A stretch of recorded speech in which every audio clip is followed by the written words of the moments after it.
ರಾಮನಗರದಲ್ಲಿ ಸಿಎಂ ಡಿ.ಕೆ. ಶಿವಕುಮಾರ್ ಅವರ ಕಾರ್ಯಕ್ರಮ ನಡೀತಾ ಇತ್ತು. ಆ ಕಾರ್ಯಕ್ರಮವನ್ನ ಹಾಳು ಮಾಡುವ ಷಡ್ಯಂತ್ರ ಏನಾದರೂ ನಡೆದಿತ್ತ ಅನ್ನುವ ಅನುಮಾನ ಸದ್ಯಕ್ಕೆ ಶುರುವಾಗಿದೆ.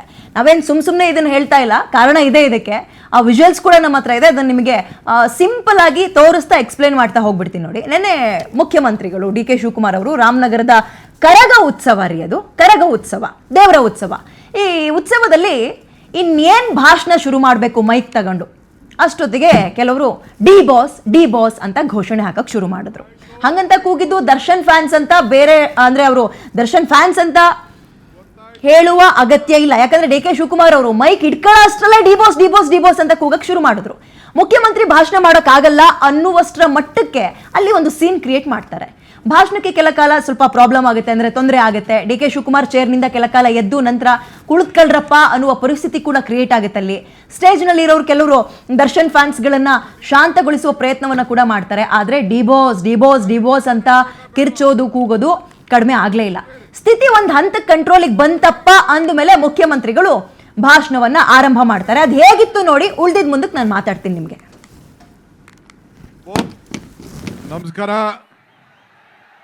ನಮಸ್ಕಾರ.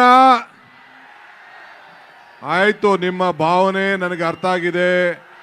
ಡಿ ಬಾಸ್ ಬಗ್ಗೆ ಮಾತಾಡ್ತಾ ಇದ್ದೀರಿ, ಅವೆಲ್ಲ ಪಬ್ಲಿಕಲ್ಲಿ ಮಾತಾಡೋಕ್ಕಾಗಲ್ಲ. ತಾಳ್ಮೆಯಿಂದ ಇರಿ.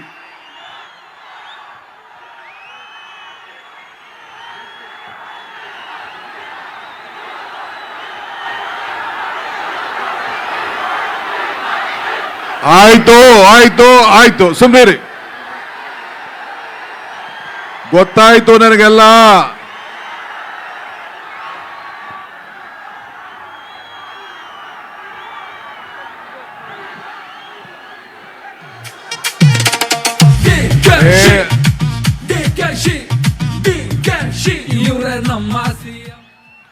ಆಯ್ತು ನೋಡಿ, ಮಾತಾಡ್ಲಾ? ಬರೀ ನಿಮ್ಮ ಡಿ ಬಾಸ್ ಅಂತ ಹೇಳ್ತಾ ಇದ್ದೀರಾ.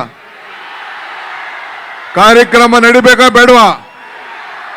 ಸುಮ್ಮನೆ ಒಂದ್ಸತಿ ಹೇಳಿದ್ರೆ ಅರ್ಥ ಆಯ್ತು. ಈ ತರ ಮಾಡಿ ಹಾಳು ಮಾಡ್ಕೋತಾ ಇದ್ದೀರಾ ನೀವು. ಸ್ವಲ್ಪ ಸುಮ್ಮನೆ ಇರಿ. ಬೋಲೋ ಭಾರತ್ ಮಾತಾ ಕಿ, ತಾಯಿ ಚಾಮುಂಡೇಶ್ವರಿಗೆ, ರಾಮನಗರದ ಕರಗ ಮಹೋತ್ಸವಕ್ಕೆ ಬಂಧುಗಳೇ. ಓರ ಸುಮ್ಮನೆ ನಡೆದ ಬಿಸಾಕ್ಬಿಟ್ಟು.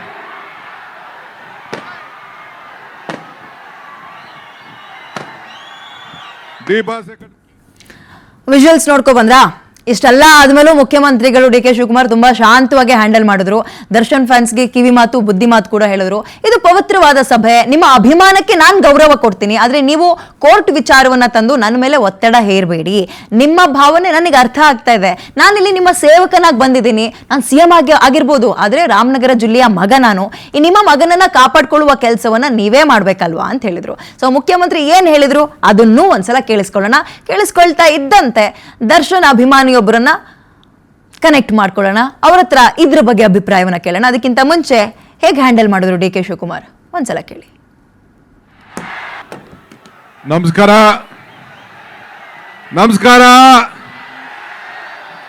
ಆಯ್ತು, ನಿಮ್ಮ ಭಾವನೆ ನನಗೆ ಅರ್ಥ ಆಗಿದೆ. ಡಿ ಬಾಸ್ ಬಗ್ಗೆ ಮಾತಾಡ್ತಾ ಇದ್ದೀರಿ, ಅವೆಲ್ಲ ಪಬ್ಲಿಕಲ್ಲಿ ಮಾತಾಡೋಕ್ಕಾಗಲ್ಲ. ತಾಳ್ಮೆಯಿಂದ ಇರಿ. ಆಯ್ತು ಸುಮ್ಮನಿರಿ. ಗೊತ್ತಾಯ್ತು ನನಗೆಲ್ಲ.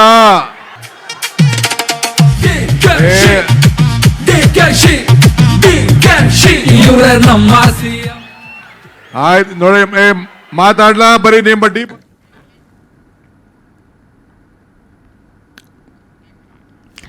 ಓಕೆ, ಇದ್ರ ಬಗ್ಗೆ ಮಾತನಾಡ್ಲಿಕ್ಕೆ ನಮ್ಮ ಜೊತೆಗೆ ದರ್ಶನ್ ಅಭಿಮಾನಿ ಅಮೂಲ್ಯ ಲೈವ್ ಜಾಯ್ನ್ ಆಗಿದ್ದಾರೆ, ಝೂಮ್ ಲೈವ್ ಕನೆಕ್ಟ್ ಆಗಿದ್ದಾರೆ. ಮಾತಾಡ್ಸೋಣ. ಅಮೂಲ್ಯ ಅವರೇ, ಹಾಯ್, ನಮಸ್ಕಾರ. ನನ್ನ ಧ್ವನಿ ಕೇಳಿಸ್ತಾ ಇದೆ ಅನ್ಕೊಂಡಿದ್ದೀನಿ. ಹೇಗಿದ್ದೀರಿ? ಹಾಯ್, ನಮಸ್ತೆ ವಿದ್ಯಾ, ಹೇಗಿದ್ದೀರಾ ನೀವು? ನಾನು ಸೂಪರ್ ಆಗಿದ್ದೀನಿ, ಥ್ಯಾಂಕ್ ಯು.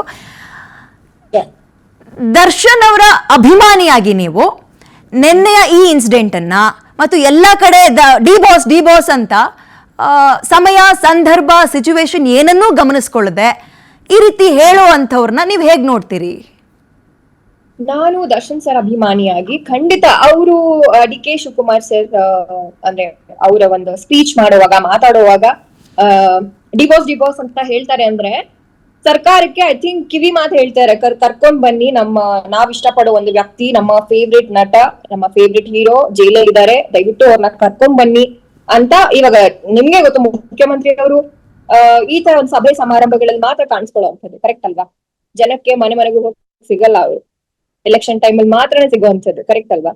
ಸೊ ಈ ತರ ಇದ್ದಾಗ ಪಬ್ಲಿಕ್ ಅಲ್ಲಿ ಸಿಕ್ದಾಗ್ಲೇ ಅವ್ರಿಗೇನೋ ಒಂದು ಆ ರೀತಿ ಇಂಡೈರೆಕ್ಟ್ ಆಗಿ ಒಂದು ಮುನ್ಸೂಚನೆ ಕೊಡ್ತಿದ್ರು ಅನ್ಸುತ್ತೆ. ಆಮೇಲೆ ದರ್ಶನ್ ಸರ್ ಫ್ಯಾನ್ ಎಲ್ಲಾ ಕಡೆನೂ ಇದಾರೆ, ನಿಮ್ಗೆ ಗೊತ್ತು, ನಮ್ಮ ರಾಜ್ಯದ ಮೂಲೆಗಳಲ್ಲೂ ದರ್ಶನ್ ಸರ್ ಫ್ಯಾನ್ಸ್ ಇದಾರೆ. ನಾನು ಇಲ್ಲಿ ಕುತ್ಕೊಂಡು ಮಾತಾಡ್ತಿದ್ದೀನಿ, ನಾನು ಒಪ್ಕೊಂಡಿದ್ದೆ ಲೈವ್ ಬರೋದಕ್ಕೆ ದರ್ಶನ್ ಸರ್ ಟಾಪಿಕ್ ಅಂತ. Because even I feel bad, Darshan sir ಅಲ್ಲಿದ್ದಾರೆ, ಎಷ್ಟೋ ಜನ ಹೀರೋಗಳ ಸಿನಿಮಾಗಳು ರಿಲೀಸ್ ಆಗ್ತಿದೆ, ನಾವ್ ಇಷ್ಟಪಡುವಂತ ನಟನ ಒಂದು ಸಿನಿಮಾ ತೆರೆ ಕಾಣ್ತಿಲ್ಲ, ಅವ್ರಿಲ್ಲ ನಮ್ಮ ಒಟ್ಟಿಗೆ, ಇದ್ದೂ ಇಲ್ಲರ ತರ ಒಂದು ಭಾವನೆ ಅನ್ನೋದು. ಸೊ ಆ ಒಂದು ಅಭಿಮಾನದಿಂದ ಅಂಡ್ ಸರ್ಕಾರಕ್ಕೆ ಒಂದ್ ರೀತಿ ಇಂಡೈರೆಕ್ಟ್ ಆಗಿ ಮನವಿ ಮಾಡಿದ್ರು ಅನ್ಸುತ್ತೆ ಡಿ ಬಾಸ್ ಅಂತ. ಹೌದು, ಒಪ್ಕೋತೀನಿ, ಅದು ವೇದಿಕೆ ಅಲ್ಲ, ಅದೊಂದು ಯಾವ್ದೋ ಒಂದು ಉತ್ಸವ, ಚಾಮುಂಡೇಶ್ವರಿ ತಾಯಿದು ಒಂದು ಉತ್ಸವ ಇತ್ತು, ಅಲ್ಲಿ ಡಿ ಬಾಸ್ ಅಂತ ಕರೆಯೋ ಅವಶ್ಯಕತೆ ಇರ್ಲಿಲ್ಲ. ಬಹುಶಃ ಅವ್ರಿಗೊಂದು ಕಿವಿಗೆ ಹಾಕೋದಕ್ಕೋಸ್ಕರ ಕೂಗಿರ್ಬಹುದು ಅನ್ನೋ ನನ್ನ ಅನಿಸಿಕೆ. ಅಂಡ್ ಇನ್ನೊಂದು ವಿಚಾರ ನಾನು ಹೇಳ್ಬೇಕು ವಿದ್ಯಾ ಅವ್ರೆ ನಿಮ್ಗೆ, ಏನಪ್ಪಾ ಅಂತ ಅಂದ್ರೆ ನಿಮ್ಗೆ ಗೊತ್ತು, ಯೋಗೇಶ್ ಗೌಡ ಅವರ ಕೊಲೆ ಪ್ರಕರಣದಲ್ಲಿ ನಮ್ಮ ಮಾಜಿ ಸಚಿವರಾದಂತಹ ವಿನಯ್ ಕುಲಕರ್ಣಿ ಅವ್ರಿಗೆ ಜೀವಾವಧಿ ಶಿಕ್ಷೆ ಆಗಿತ್ತು. ಅಂಡ್ ಅವರು ಮತ್ತೆ ಅವರು ಗುಂಪು ಯಾರಿತ್ತು ಆದ್ರೆ ಇವಾಗ ನನಗೆ ಗೊತ್ತಾಯ್ತು ನೀವು ಎಲ್ಲಿಗೆ ಲಿಂಕ್ ತಗೊಂಡ್ ಬಂದ್ರಿ ಅಂತ ಗೊತ್ತಾಯ್ತು ನನಗೆ. ಅಮೂಲ್ಯ ಅವರೇ, ದರ್ಶನ್ ಅಭಿಮಾನಿಯಾಗಿ ನೀವು ಮಾತಾಡ್ತಾ ಇದ್ದೀರಿ, ಬಹಳ ಖುಷಿ ಇದೆ. ಬಟ್ ನಿಮಗೆ ಅನ್ನಿಸ್ತಾ ಇಲ್ವಾ ಎಲ್ಲೋ ಒಂದ್ ಕಡೆ ದರ್ಶನ್ ಅವರ ಎಲ್ಲಾ ಅಭಿಮಾನಿಗಳಲ್ಲ, ಕೆಲ ವರ್ಗ ಈ ರೀತಿಯಾಗಿ ಸಿಕ್ಕಲ್ಲಿ ಡಿ ಬಾಸ್ ಅನ್ನೋದು ಒಂದು ಗುಂಪು, ಮತ್ತೊಂದ್ ಕಡೆ ನಿಮಗೆ ಅದು ಕೋರ್ಟಲ್ಲಿ ಇದೆ ಆ ಕೇಸ್, ಬಹಳ ಸೂಕ್ಷ್ಮವಾದ ವಿಚಾರ, ಸಾಕ್ಷಿಗಳಿಗೆ ಕೊಲೆ ಬೆದರಿಕೆ ಹಾಕೋದು, ಇವೆಲ್ಲವೂ ಯಾರಿಗೆ ಹಿಂಸೆ ಕೊಡ್ತಾ ಇದೆ, ಯಾರಿಗೆ ಸಮಸ್ಯೆ ಆಗ್ತಾ ಇದೆ ಅಂದ್ರೆ ಅಗೇನ್ ದರ್ಶನ್ ಅವ್ರಿಗೆ ಅನ್ನಿಸ್ತಾ ಇಲ್ವಾ? ದರ್ಶನ್ ಅಭಿಮಾನಿಗಳ ಒಂದು ಗುಂಪಿಗೆ ಇದು ಅರ್ಥ ಆಗ್ತಾ ಇಲ್ವಾ? ತಪ್ಪು ಸರಿ ವಾದವೇ ಅಲ್ಲ ಇದರಲ್ಲಿ. ಅಲ್ಲಿ ನಡೀತಾ ಇದ್ದಿದ್ದು ಸಂಪೂರ್ಣವಾಗಿ ಅಪ್ಪಟವಾಗಿ ಒಂದು ದೇವರ ಉತ್ಸವ. ಅಲ್ಲಿ ಜೈಕಾರಗಳನ್ನ ಕೂಗಿದ್ದು ಅದನ್ನು ಹೊರತುಪಡಿಸಿ ನಾನು ಇಷ್ಟು ತನಕ ಹೇಳಿದೆ, ಕೊಲೆ ಅಂದ್ರೆ ಸಾಕ್ಷಿಗಳಿಗೆ ಕೊಲೆ ಬೆದರಿಕೆ ಹಾಕೋದು, ಇದನ್ನೆಲ್ಲ ಒಪ್ತಾರ? ದರ್ಶನ್ ಅಭಿಮಾನಿಗಳೇ ಒಪ್ತಾರ ಇದನ್ನ? ಅಲ್ಲ, ಒಪ್ಪಲ್ಲ. ಅಭಿಮಾನಕ್ಕೆ ಅದು ಕಣ್ಣಿಲ್ಲ ಅಲ್ವಾ? ಅದನ್ನ ಅಂಧಾಭಿಮಾನ ಅಂತಾರೆ, ನೀವು ಹಂಗ ಅನ್ಬಾರ್ದು. ನೋ ನೋ ನೋ ನೋ, ಅಂಧಾಭಿಮಾನ ಅಂದ್ಬಿಡ್ತಾರೆ. ನೀವೇ ಆ ಲೇಬಲ್ ಅಣ್ಸಕ್ ಹೋಗ್ಬಾರ್ದು. ದರ್ಶನ್ ಅಭಿಮಾನಿಗಳಾಗಿ ಒಂದು ಹೆಮ್ಮೆ ಇದೆ, ಆ ನಂಬರ್ಸ್ ನೋಡಿದ್ರೆ ಒಂದು ಗೌರವ ಬರುತ್ತೆ. ಆದ್ರೆ ಅಂಧಾಭಿಮಾನ ಅಂತ ನೀವೇ ಲೇಬಲ್ ಅಂಟಿಸ್ಕೊಳ್ತೀರಿ. ಓಕೆ, ಅಲ್ಲ, ತಪ್ಪು ಒಪ್ಕೋತೀನಿ. ಆ ರೀತಿ ಒಂದು ಬೇರೆ ರೀತಿಯ ಒಂದು ಸಭೆ ಸಮಾರಂಭಗಳಲ್ಲಿ ಆತರ ಕೂಗುವಂತದ್ದು ತಪ್ಪು. ಅದು ನೀವ್ ಹೇಳ್ದಂಗೆ ಡಿ ಕೆ ಶಿ ಅವರೇ ಹೇಳಿದ್ರು, ನೀವೇ ಅದನ್ನ ಜಾಸ್ತಿ ಮಾಡ್ತಿದ್ದೀರಾ ಅನ್ನೋಂಥದ್ದು, ಅದು ಒಪ್ಕೋತೀನಿ, ನಾನು ಇಲ್ಲ ಅಂತ ಅಲ್ಲ. ಬಟ್ ಅದ್ ಏನ್ ಮಾಡಕ್ಕಾಗತ್ತೆ, ಅವರು ಕಾಡ್ತಾ ಇರುತ್ತೆ ಅವ್ರಿಗೆ. ಸೊ ಬಹುಶಃ ಆ ರೀತಿಯಾಗಿ ಬಿಹೇವ್ ಮಾಡ್ಬೋದು. ಷಡ್ಯಂತ್ರ ನಡೀತಾ ಇದೆ ಅಂತ ಒಂದು ಆರೋಪ ಇದೆ, ಅದ್ ನಿಮ್ ಕಿವಿಗೆ ಹಾಕ್ಬಿಡ್ತೀನಿ. ಆಮೇಲೆ ನೀವು ದರ್ಶನ್ ಅಭಿಮಾನಿಯಾಗಿ ಮಾತಾಡಿ ಅಮೂಲ್ಯ ಅವರೇ. ಡಿ ಕೆ ಶಿವಕುಮಾರ್ ಅವ್ರನ್ನ ವಿರೋಧ ಮಾಡುವ ಒಂದು ಗುಂಪು ಅವರನ್ನ ಟ್ರಿಗರ್ ಮಾಡೋಕೆ ದರ್ಶನ್ ಅಭಿಮಾನಿಗಳ ಸೋಗಿನಲ್ಲಿ ಅಲ್ಲಿ ಕಳಿಸ್ತಾ ಇದ್ದಾರೆ. ಅವರು ದರ್ಶನ್ ಅಭಿಮಾನಿ ಇಲ್ಲ, ದರ್ಶನ್ ಅಭಿಮಾನಿಗಳಿಗೆ ಗೊತ್ತಾಗಿದೆ ಎಲ್ಲಿ ಹೇಗಿರ್ಬೇಕು ಅಂತ, ಅಚ್ಚುಕಟ್ಟಾಗಿರ್ತಾರೆ. ಅವರು ದೇವ್ರಿಗೆ ಈಗ್ಲೂ ಕೈ ಮುಗಿತಾ ಇದ್ದಾರೆ, ಹರಕೆ ಕಟ್ಕೊಳ್ತಾ ಇದ್ದಾರೆ ದರ್ಶನ್ ಅವರು ಆದಷ್ಟು ಬೇಗ ಹೊರಗೆ ಬರ್ಲಿ ಅಂತ. ಆದ್ರೆ ದರ್ಶನ್ ಅಭಿಮಾನಿಗಳ ಸೋಗಿನಲ್ಲಿ ಒಂದು ಗುಂಪು ಡಿ ಕೆ ಯನ್ನ ವಿರೋಧ ಮಾಡಕ್ ಉಟ್ಕೊಂಡಿದೆ. ನೆನ್ನೆ ಅಲ್ಲಿ ಹೋಗಿದ್ದು ಅದೇ ಟೀಮ್ ಅನ್ನುವ ಒಂದು ಆರೋಪ. ಅದೇ ಬಹುಶಃ ಇರ್ಬೋದು. ಅವ್ರಿಗೆ ನೀವು ಹೇಳ್ದಂಗೆ ಅವರ ವಿರೋಧವಾದ ವ್ಯಕ್ತಿಗಳು ಯಾರಿದಾರೋ ಅವರು ಕೂಡ ಮಾಡಿರ್ಬೋದು. ಅಂದ್ರೆ ಊಹಾಪೋಹ, ನಮಗ್ ಗೊತ್ತಿಲ್ಲ ಅಲ್ವಾ? ಅಂಡ್ ನೀವ್ ಹೇಳ್ದಂಗೆ ಹೌದು, ಅಫ್ಕೋರ್ಸ್ ಇವಾಗ ಪ್ರೆಸೆಂಟ್ಲಿ ದರ್ಶನ್ ಸರ್ ಅಭಿಮಾನಿಗಳು ನನ್ನ ಸೇರ್ ಕೂಡ ನಾವೆಲ್ಲರೂ ಮನ್ಸಲ್ಲಿ ಪ್ರೇ ಮಾಡ್ತಿದ್ವಿ. ದೇವಸ್ಥಾನಕ್ಕೆ ಹೋದಾಗ ನಮ್ ಬಗ್ಗೆ ಕೇಳ್ಕೊಳ್ಳೋದಕ್ಕಿಂತ ಜಾಸ್ತಿ ನಮ್ಮ ನೆಚ್ಚಿನ ನಟನ್ ಬಗ್ಗೆ ಅವ್ರು ಬೇಗ ಬರ್ಲಿ ಜೈಲಿಂದ ಅನ್ನೋ ಒಂದು ಏನೋ ಒಂದ್ ಪ್ರಾರ್ಥನೆ ಇದ್ದೇ ಇರತ್ತೆ, ಅಫ್ಕೋರ್ಸ್ ಇದ್ದೇ ಇರತ್ತೆ. ಅದೇ ಬಹುಶಃ ನೀವ್ ಹೇಳ್ದಂಗೆ ಅದು ಆಗಿರ್ಬೋದು.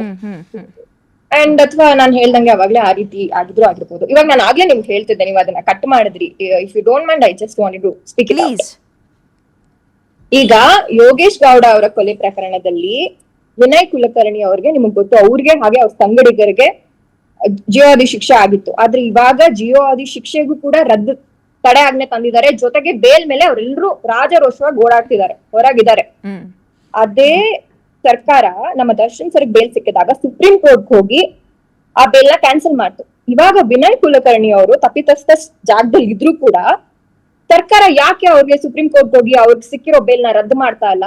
ಒಂದ್ ಕಣ್ಣಿಗೆ ಬೆಣ್ಣೆ, ಇನ್ನೊಂದ್ ಕಣ್ಣಿಗೆ ಸುಣ್ಣ ಯಾಕೆ? ನಿಮಗೆ ದರ್ಶನ್ ಸರ್ ದರ್ಶನ್ ಅವರ ಅಭಿಮಾನಿಯಾಗಿ ಅಂತ ಹೇಳಕ್ಕಿಂತ ಹೆಚ್ಚಾಗಿ ಒಬ್ಬ ಪಬ್ಲಿಕ್ ಆಗಿ ಸರ್ಕಾರದಲ್ಲಿ ಎಡವಟ್ಟಾಗಿದ್ರೆ ಅದನ್ನ ಪ್ರಶ್ನೆ ಮಾಡುವ ಹಕ್ಕು ಸಂಪೂರ್ಣವಾಗಿದೆ. ಪ್ಲೀಸ್ ಗೋ ಹೆಡ್, ಆರಂಭದಿಂದ ಬೇಕಾದ್ರೆ ಶುರು ಮಾಡಿ ಇದನ್ನ.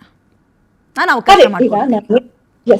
ನಾನಿವಾಗ ಏನ್ ಹೇಳ್ತಿದ್ದೀನಪ್ಪ ಅಂದ್ರೆ, ಯೋಗೇಶ್ ಗೌಡ ಅವರ ಕೊಲೆ ಪ್ರಕರಣದಲ್ಲಿ ಮಾಜಿ ಸಚಿವರಾದ ವಿನಯ್ ಕುಲಕರ್ಣಿ ಹಾಗೆ ಸಂಗಡಿದ್ರು ಏನಿದ್ರು ಅವ್ರಿಗೆ ಜೀವಾವಧಿ ಶಿಕ್ಷೆ ಆಗಿತ್ತು. ಆದ್ರೆ ಇವಾಗ ಜೀವಾವಧಿ ಶಿಕ್ಷೆಗೆ ಏನಂತಾರೆ, ಒಂದು ಅದನ್ನ ಕ್ಯಾನ್ಸಲೇಷನ್ ಮಾಡುವಂತ ಒಂದು ತಡೆ ಆಜ್ಞೆ ತಂದಿದ್ದಾರೆ. ಜೊತೆಗೆ ಬೇಲ್ ಕೂಡ ಸಿಕ್ಕಿದೆ. ರಾಜಾರೋಷವಾಗಿ ಆರಾಮಾಗಿ ಓಡಾಡ್ಕೊಂಡಿದ್ದಾರೆ. ಅದೇ ದರ್ಶನ್ ಸರ್ಗೆ ಬೇಲ್ ಸಿಕ್ಕಾಗ ಇದೇ ಗವರ್ನಮೆಂಟ್ ಸುಪ್ರೀಂ ಕೋರ್ಟ್ ಹೋಗಿ ಆ ಒಂದು ಬೇಲ್ ನ ಕ್ಯಾನ್ಸಲ್ ಮಾಡ್ತಾರೆ.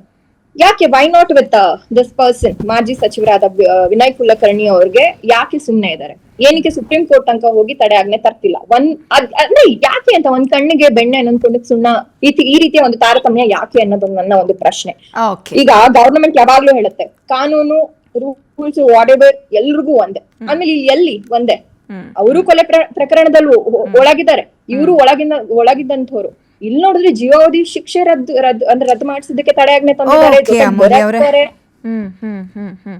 ಅದೇ ಯಾಕೆ ಈ ತರ ತಾರತಮ್ಯ ನನ್ನ ಬಂದಿದ್ದು? Yes, anyway thank you so much ಇಷ್ಟು ತುಪೇನೆಸ್ ವಿಸ್ತಾರ ಜೊತೆ ಮಾತಾಡೋದಕ್ಕೆ. ಥ್ಯಾಂಕ್ ಯು ಅಮೂಲ್ಯ ಅವರೇ.